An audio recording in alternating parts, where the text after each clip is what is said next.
명절이었죠. 추석 잘 지냈습니까? 네.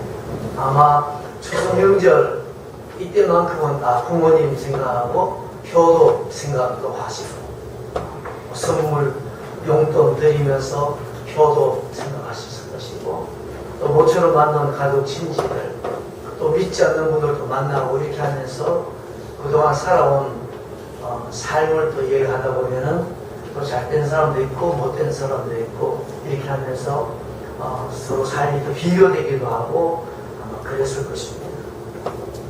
저는 추석 기간 동안에 깨달았던 것을 이렇게 나누면서 앞으로 살아갈 우리의 삶이 좀 더 행복하고 좀 더 넉넉해질 수 있는 지혜를 나누려고 합니다. 어느 TV 프로에서 부모님 용돈은 어떻게 해결하게 하는 게 좋은가 하는 것을 설문으로 이렇게 조사한 거 나왔습니다. 부모님 용돈은 어떻게 해결하는 게 좋은가? 3등부터 나왔는데 3등은 장남이 드리는 것이다. 장남이 드리는 게 좋겠다. 두 번째는 2등은 자녀들이 모아가지고 부모님 용돈 드리는 게 좋겠다고 했어요. 1번을 쫙 뜨는 순간에 저는 너무 깜짝 놀랐어요. 본인이 알아서 한다. 여기 있는 우리 어른들은 멘붕이 올 지경이죠. 부모님 용돈 어떻게 하는 게 해결이 좋냐? 자기가 알아서 하는 게 맞다는 거예요. 이게 어디, 하여튼 그 조사 가장 많은 숫자가 많은 사람이 그렇게 말했습니다. 네. 이게 우리 현실입니다. 그래서 깨달은 교훈이 뭐겠어요? 자식 기대하지 말고 살자. 이렇게 사는 게 지혜롭게 사는 거란 말이죠. 그죠? 야, 이제 얼마 있지 않으면 자식들한테 밥 한 끼 얻어먹으면 너무 고맙다고 인사해야 될, 인사하고 자식한테도 밥 한 끼 얻어먹어야 될 그런 때가 오겠구나 하는 생각이 들었습니다. 그러나 미국이나 이런 데는 서양에는 그게 당연히 오래전부터 그렇죠. 부모가 자식이 부모 밥 사드리고 하는 건 당연한 날입니다. 정말 특별한 날이고 그런 부모들은 너무 고마워하고 기뻐하는 상황입니다. 우리나라는 지금 그쪽으로 가고 있는 그런 어떤 문화적인 전환기에 있는 것 같고 앞으로 가면 갈수록 점점 정말 그런 때가 올 것이다 하는 생각을 했습니다. 그러니까 자신이 그래서 우리가 지혜롭게 사는 게 뭐냐, 내 노후가 좀 더 지혜롭게 사는 길이 뭐냐, 어른들 입장에서는 이게 바로 이 문화입니다. 문화, 사회예요. 윤리, 도덕은 결국 문화에서 나오고 있습니다. 우리나라에서는 이것이 아주 윤리적인 문제인데 또 다른 나라에서는 그것이 전혀 윤리적인 문제가 되지 않는 그런 문제도 있지 않습니까?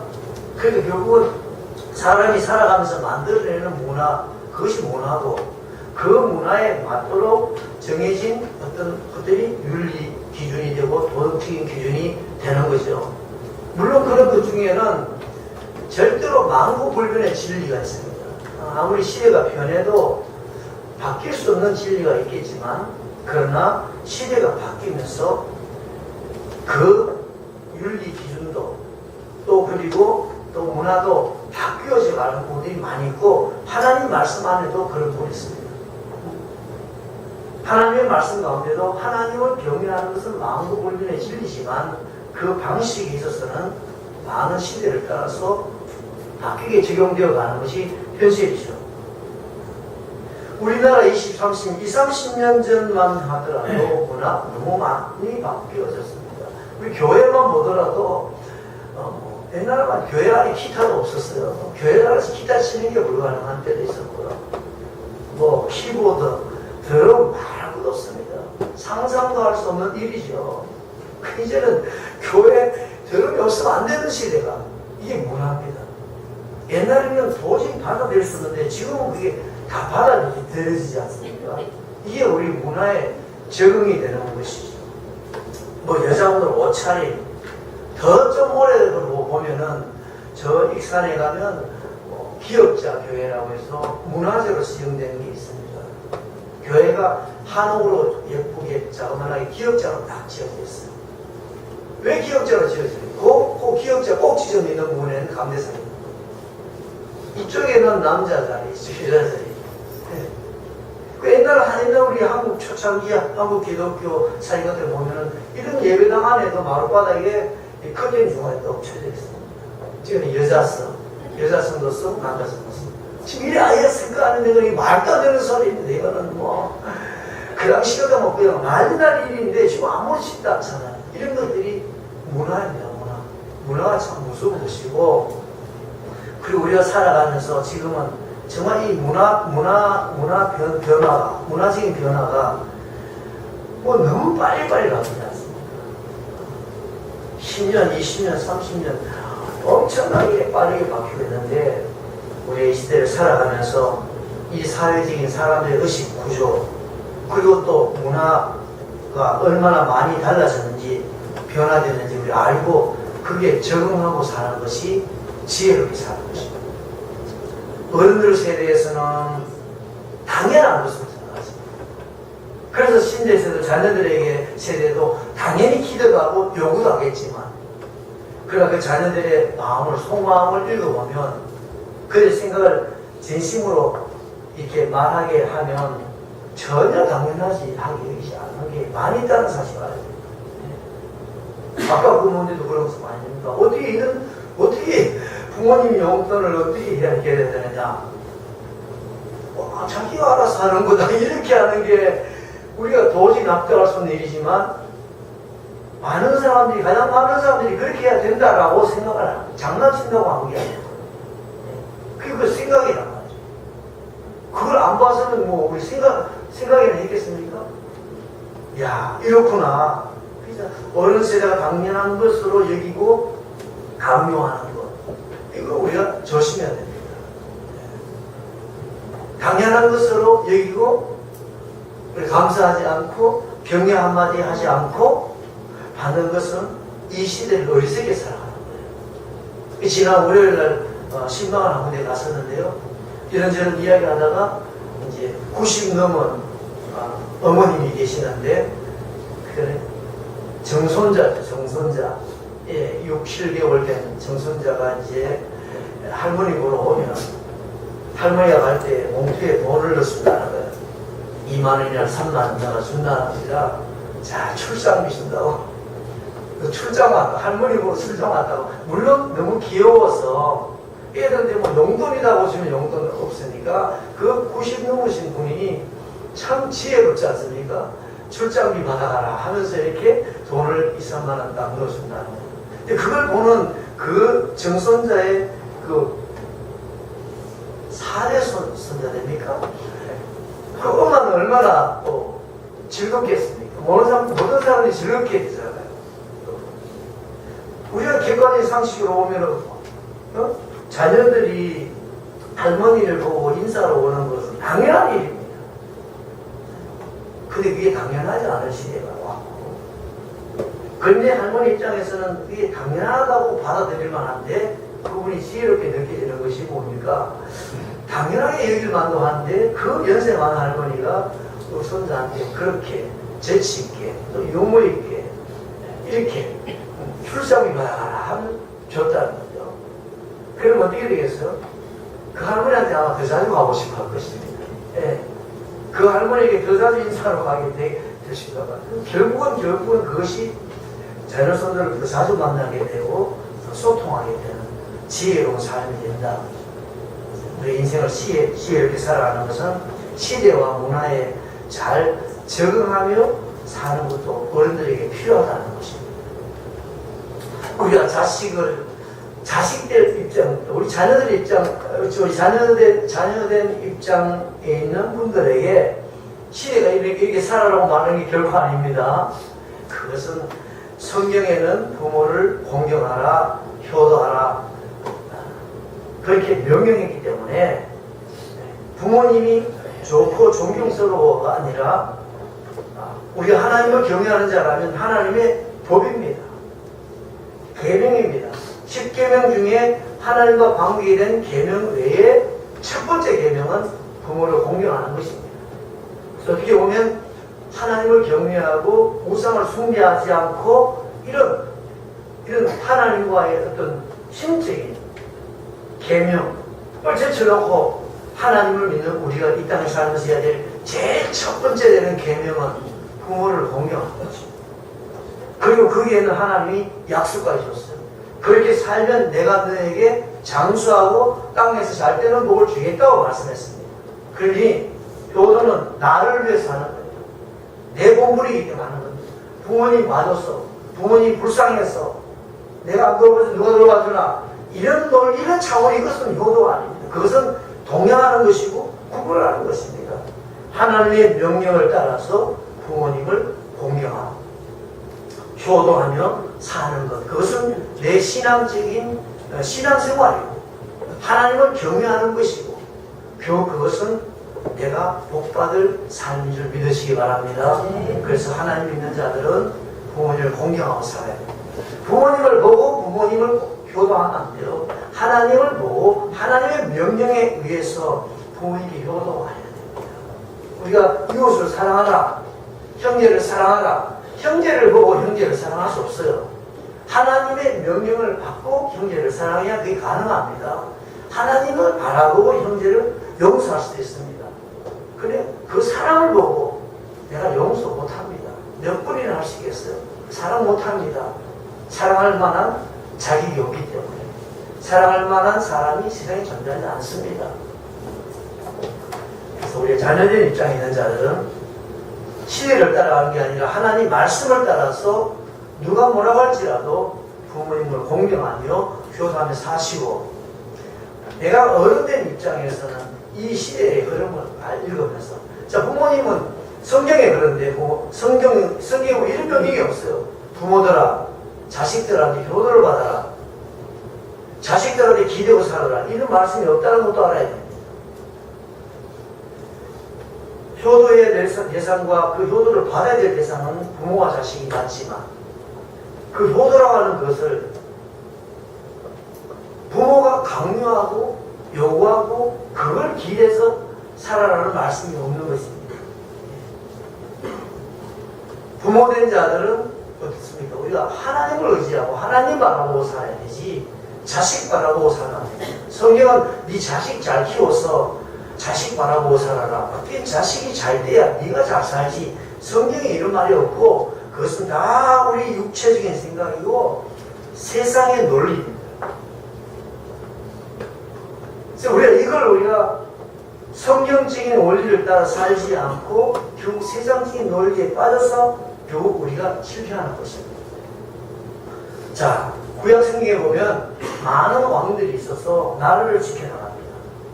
믿음의 왕들이 처음에는 솔로몬도 그렇고 하나님만 의지하고 전쟁이 일어나면 하나님을 의지하고 하나님께 묻고 전쟁을 치고 그렇게 승리하며 나라를 지켜나갑니다.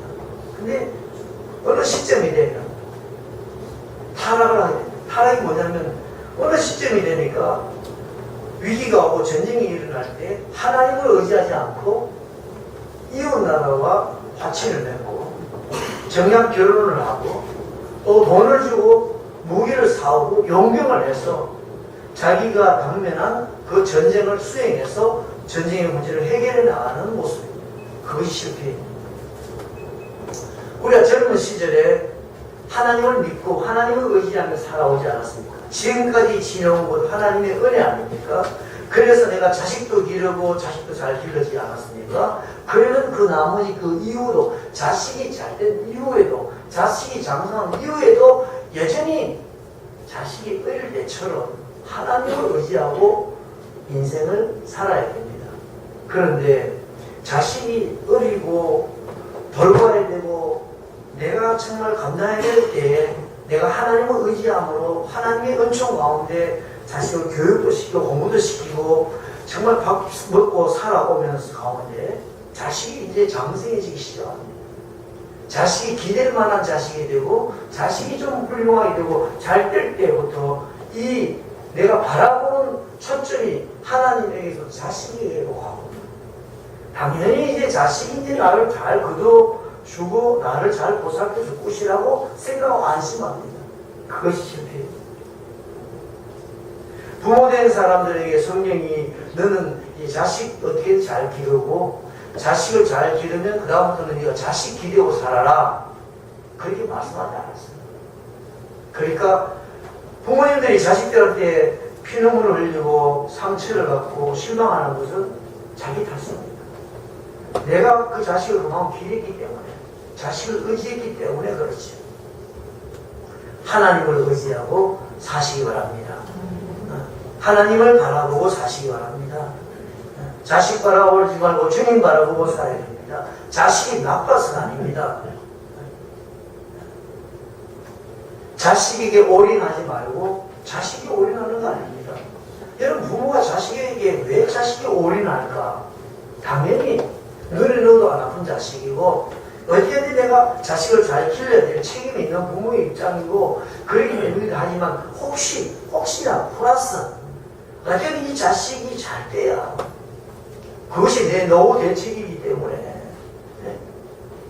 그래서 거기에 몸을 다 걸고 모든 걸 다 올인하지 않습니까? 그렇다면 그것은 잘못된 올인이다 말이죠. 부모로서 자식에게 올인해야 될 거 하고 그리고 내가 하나님이 해야 될 것을 하고 내 인생을 위해서 해야 될 거 하고 그렇게 정상적으로 살아가야 돼요. 자식에게 올인하는 것이 아니라 주님께 올인하고 주님을 바라보고 살아야 됩니다. 그것이 성경이 우리에게 가르치는 교훈입니다. 후배 목사님이 추석 전에 식상기 예배하겠다 해서 같이 이제 만나서 식사하면서 가족 이야기했어요. 어머님이 이제 교편 잡다가 은퇴하셨는데 그 은퇴하고 난 뒤에 한 2억 정도 받은 걸 형님한테 다 가져갔다. 형님이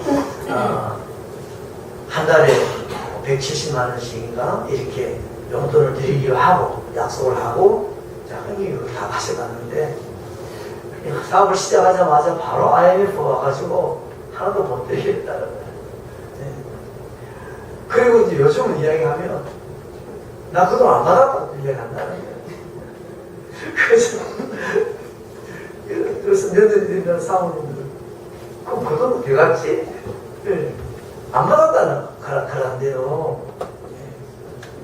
네. 여러분 하나님께 올인하시기 바랍니다. 하나님께 올인하면서 하나님의 명령을 따라서 자식을 잘 양육하고 돌봐주고 또 하나님 명령을 따라서 내가 하나님께 살아야 될 사명을 앞으로 감당하고 자식을 양육하는 것은 하나님 앞에서 내가 살아야 될 여러 가지 삶의 본분과 사명 중에 하나입니다. 그것만 있는 게 아니라 말이죠. 너는 뭐 하다 왔냐? 자식 뒤만 따라다니다가 왔습니다. 잘합니다. 자식을 부모로서 잘 양육하고 돌보는 것은 분명히 하나님이 주신 우리에게 사명이지만 그것이 전부가 아닙니다. 내가 해야 될 만큼 하나님이 주신 역할만큼 하면 충분합니다. 그리고 하나님 앞에서 내가 살아야 될 삶의 본분을 잃지 말아야 됩니다. 젊을 때 하나님 의지하고 살아가는 것처럼 자식이 잘 길러있으면 하나님께 감사하고 야 감사하다 하나님의 은혜로 오늘까지 왔으니 지금까지 하나님 나를 이렇게 지켜주고 인도하셨으니 장래에도 지켜주실 줄 믿습니다. 지금까지 지내온 그 하나님 보호하시고 인도하신 그 하나님을 그 이후에도 의지하라는 것입니다. 그런데 어리석은 것은 사람 참 어리석은 것은 눈에 뭔가 붙잡을 만한 게 있으면 그걸 의지하려고 합니다. 그것을 우리가 이길 수 있어야 됩니다. 두 번째는 제가 17일 날이 추석 전날이잖아요. 추석 전날 새벽에 이제 7시에 노예 회의가 있어가지고 회의를 인도하고 그 회의를 하다 보니 긴급하게 회의를 그날에 모여야 될 확대 회의를 모여야 될 안건이 생겼어요. 거기서 처리될 문제가 아니어서 그래서 그날 오후 5시에 갑자기 추석 전날인데 오후 5시에 그 회의 참석하신 분들에게 빨리 연락하라고 해서 오후 5시에 그 회의를 또 열었습니다. 회의를 마치고 이제 집에 왔는데 우리 노예 사무실하고 우리 집에서는 그래 빨리 오면 15분만 오는 거예요. 롯데백화점에 있는 그것만 건강인데, 오다가 이제 배가 아파요. 회의를 마치고 오는데 배가 아파요. 오늘 집에까지 못 올 것 같아. 그래서 카센터에 차 몰고 들어갔습니다. 양해를 구하고 카센터 화장실 볼일을 보고 집에 올 수가 없어요. 화장실 갔다 왔는데 도저히 올 수가 없었어요. 그래 거기서 한 1시간 정도 머물렀어요. 이렇게 조금만 오면은 그냥 10분만 오면 집에 오는데 이게 뭐 차를 몰고 집에 올 수가 없겠더라고. 식은땀 흘리고 식중독 체함이 아니고 식중독 증세였어요. 계속 그래도 화장실 들어가고 1시간쯤 머물렀어요. 의자 전체 누워있고 양말이 그냥 구두가 막 쪼여가지고 뒤에 운동화 꺼내서 신고 겨우겨우 이렇게 하고 넥타이 풀고 이렇게 식은땀 흘리고 있었다고요. 그렇게 누워있으면서 제 마음에 간절한 소원이 생겼어요. 간절한 소원이 뭐냐? 집에 빨리 갔으면 좋겠다. 집에까지만 무사히 도착했으면 얼마나 좋을까? 그게 목적이었어요. 그게 내 유일한 목표는 어떻게든지 집에 빨리 가다. 그거 차에 누워있으면서 여기 우리 집 방이 얼마나 좋을까? 여기 그냥 우리 집이 얼마나 좋을까? 그것이었습니다. 그래서 겨우 진정하고 해가지고 집에까지 와서 교회 주차장에 왔어요. 교회 주차장에 와서 차를 내놓고 집에 전화했습니다. 나 좀 데리러 오라고. 책하고 들고 간 게 있어가지고 요셉이 왔더라고. 그래서 요셉 자전거 뒤에 타고 집에 갔습니다. 그래서 그러니까 제 명제이 어떤지 알겠죠. 지금도 컨디션이 정상이 아닙니다.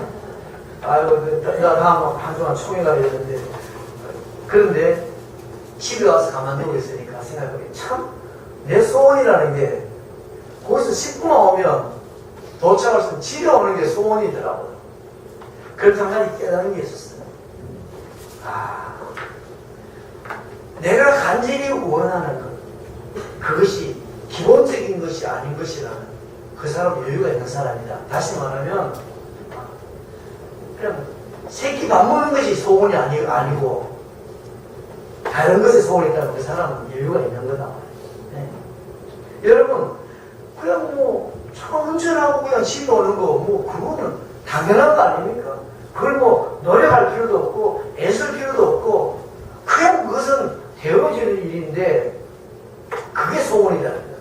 오로지 목표가 어떻게 빨리 집에 무사히 도착하는 것, 그것이 목표가 되더라고요. 그러니 여러분 평범한 일에 대해서 그냥 지극히 평범하니까 감사가 없다?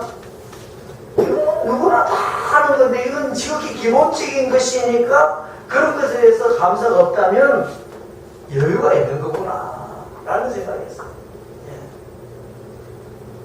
볼일 보고 자동차 몰고 집에 가는 거 너무나 기본적이고 당연하고 그게 당연하게 여겨질 때는 언제였겠어요? 제가 배가 안 아플 때입니다. 배가 안 아프다는 거죠. 운전하는 거 아무 문제가 없을 때입니다. 그럴 때 기본적인 것에 대한 감사가 없고 다른 소원, 다른 목표가 생겨지는 것이죠. 내 집에 누워있는 거 살았다. 우리 집에 와서 내가 누워있는 게 뭘 그게 대단한 일입니까? 매일매일 하는 일인데 우리 집에 와서 그냥 집에 올라가서 누워있는데 이제 살았구나. 이제 다행이다. 안심돼요. 그걸 여러분 그러니까 그 당연한 것이 감사가 안 되는 것은 여유 있는 것입니다.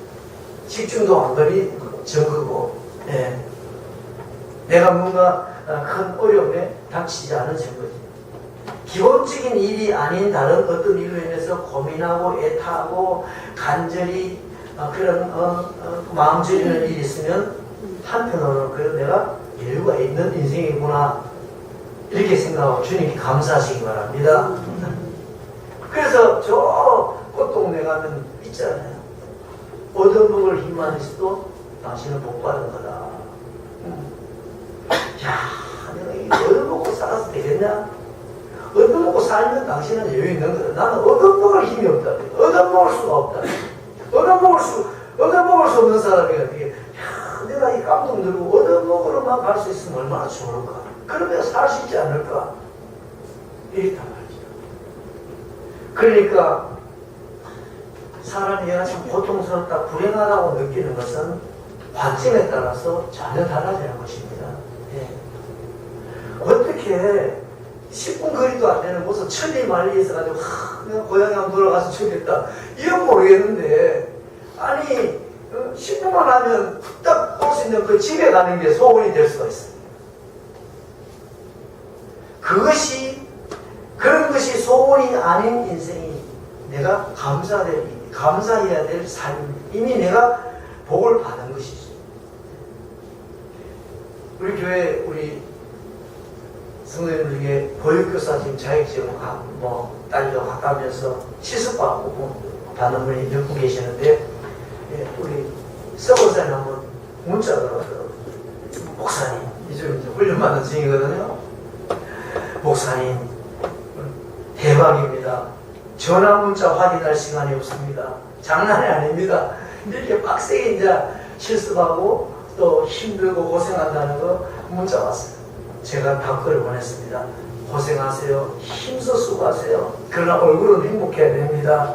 활짝 밝은 표정이어야 됩니다. 몸은 또 고달고 힘들지만 땀도 흘리지만 얼굴은 활짝 웃어요. 즐기세요. 그렇죠? 하나님을 믿는 우리의 삶을 순간순간 상황을 놓고 보면 만족하기보다 실망스러운 일들이 많이 있을 것입니다.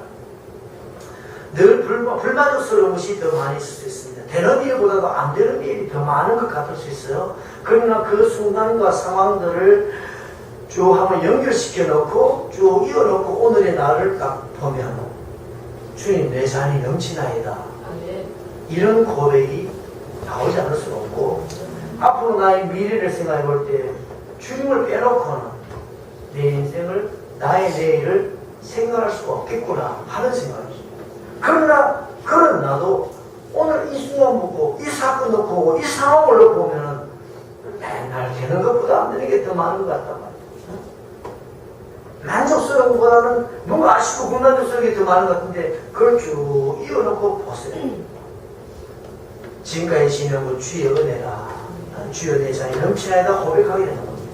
야곱의 인생을 보십시오. 야곱의 인생이 형님들에게 팔려서 형님하고 싸웠어, 도망가서 외삼촌 라반의 집에 겨우 도착했는데, 자 결혼하려고 하니까 또 사기당했어. 엉뚱한 여자하고 결혼하게 돼요. 외삼촌하고 약속하고 열심히 일했는데 품삯은 10번이나 사기를 당하고 10번이나 사기를 당하고, 얼마나 야곱의 인생이 풀리는 게 하나도 없는데 야곱의 인생 전체를 놓고 보면, 마지막으로 놓고 보면은 내 잔이 넘치나이다. 이거 고백이 되는 거지. 요셉의 인생도 마찬가지지. 요셉의 인생도 형님에게 미움당해서 애굽의 종으로 팔려가고, 그래서 좀 삶하고 그래서 좀 인정받고 이제 조금 여유가 있겠다 싶으니까 또 엉덩이 누명을 뒤집어서 감옥에 갇히고, 감옥에 갇혀서 꿈의 해석이 잘 맞아 떨어져서 야 이제 이 사람들이 나가면 나를 풀어주겠구나, 이제 곧 감옥 나가겠구나 싶은데 그냥 다 잊어버리고, 그 하나하나를 놓고 보면은 되는 것이 없고, 꼬여도 어떻게 이렇게 꼬일 수 있나 싶은데, 다르게 말하면 욕심 부리지 말고 마음 비우고 사는 것이 행복한 일이다. 그러면 하나님께서 네 필요한 것 모든 걸 다 채워준다. 그런 말로 저는 느꼈습니다. 우리가 너무나 많은 걸 욕심. 그런데 그냥 오늘 어떻게 집에 무사히 도착해가지고 집에 가서 편히 쉬는 것, 그것이 소원이 되고 목표가 될 수밖에 없는 존재가 우리들입니다. 그런데 우리는 너무 많은 욕심을 가지고 많은 것을 어떤 우리가 욕심을 들다 보니까 지금 감사한 생활들을 전혀 감사할 줄 모르고 좋은 줄 모르고 살아가는 부분이 너무나 많이죠. 욕심이 죄를 낳고 죄가 장성하여 사망을 낳는다. 욕심은 결국 사망과 연결되는 것이고, 사망은 죽어서 관속에 들어간 것만 사망이 아니라 내가 살아있지만 정상적으로 올바르게 제대로 살지 못하는 것도 살아있으나 죽은 인생 많죠. 내 마음에 욕심이 자리 잡고 있으면 결국 이미 나는 사는 게 정상적인 삶이 될 수가 없어요. 감사할 줄도 모르고 좋은 줄도 모르고, 그런 한편으로 늘 마음 졸이고 불평과 짜증만이 가득하고 불안하고. 마음을 비워보세요. 욕심을 던져버려보세요. 너무나 자유롭게 당당할 수 있고, 그리고 모든 것이 감사함으로 다가올 수 있습니다. 그래서 또 하나 깨달은 삶은 마음 비우고 살아야 된다. 우리는 내 일상생활 속에 감사해야 될 일들이 너무너무 많이 있다. 감사의 조건 한번 적어보십시오. 오늘도 예배드리게 되고 감사하고, 무사히 집에 들어온 거 감사하고, 내 자식들이 공부 못한다고 불평 안 될까? 자식이 성적이 안 좋은 게 막 불행으로 느껴집니까?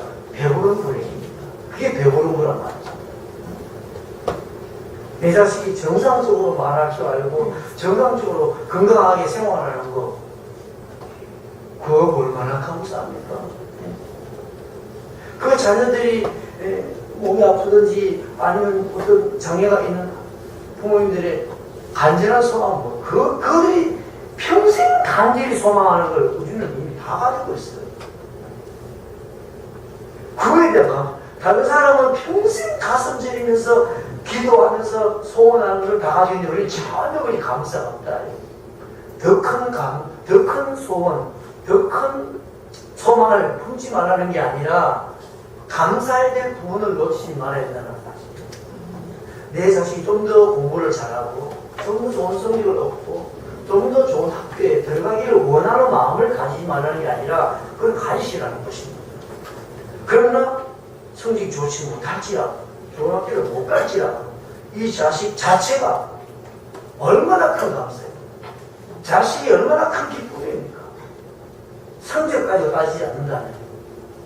내 자식이 부족하게 있을지라도 그 자식이 여러분에게 큰 기쁨이고 행복 아닙니까?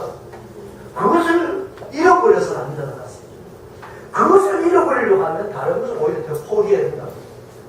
좀 더 좋은 성적, 포기하고 지금 내가 이미 하나님 은혜가 깨어진 그 행복과 기쁨을 누리라는 것입니다.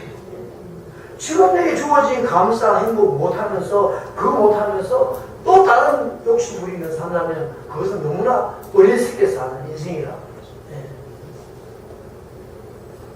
저는 우리 교회에 대해서 큰 교회도 아니고 하지만 항상 감사합니다. 정말 내 자리 넘치나에 대한 고백이 있습니다. 그렇다고 해서 우리 교회에 대한 또 소원이 없겠어요.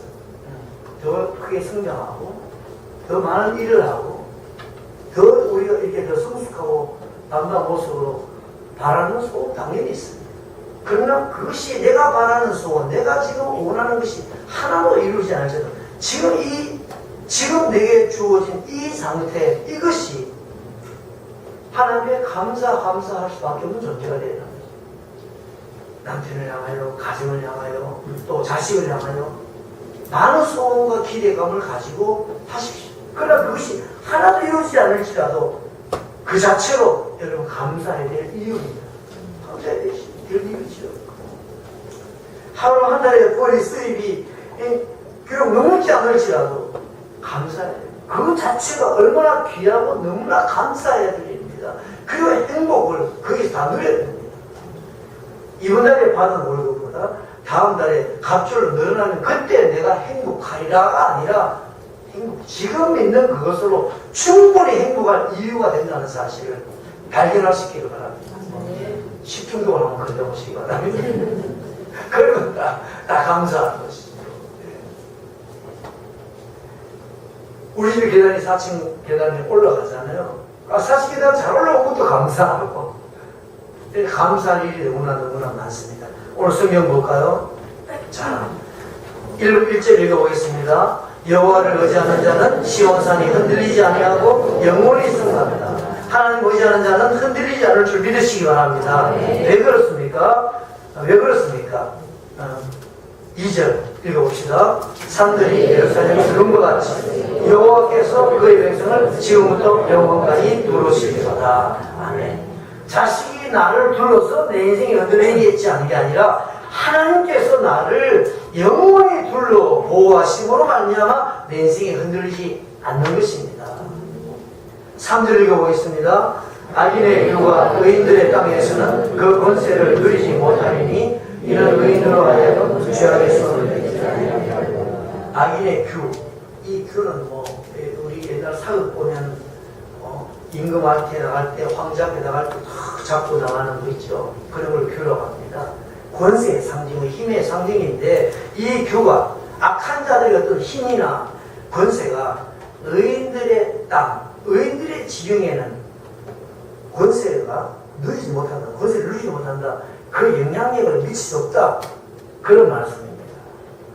무슨 말씀입니까? 세상에 여러 가지 큰 환란과 닥칠지라도 하나님이 내 인생을 둘러 진치고 보호하시기 때문에 나에게는 그 영향력이 최소화될 수밖에 없고 그 영향력이 내 인생에 큰 데미지를 입히거나 내 인생을 내 인생의 한 방을 좌우하지 못한다는 사실을 믿으시기 바랍니다. 영향받을 수 있겠죠. 영향받을 수 있지만 그 영향은 우리에게 권세를 누리지 못한다. 큰 바람으로서 다 날아가고 뒤집어지지만 그 바람이면 바람은 받았지만 꿋꿋이 건재한 것이 하나님이 보호하시는 성도의 삶을 믿으시기 바랍니다. 말씀 기억하시고 하나님을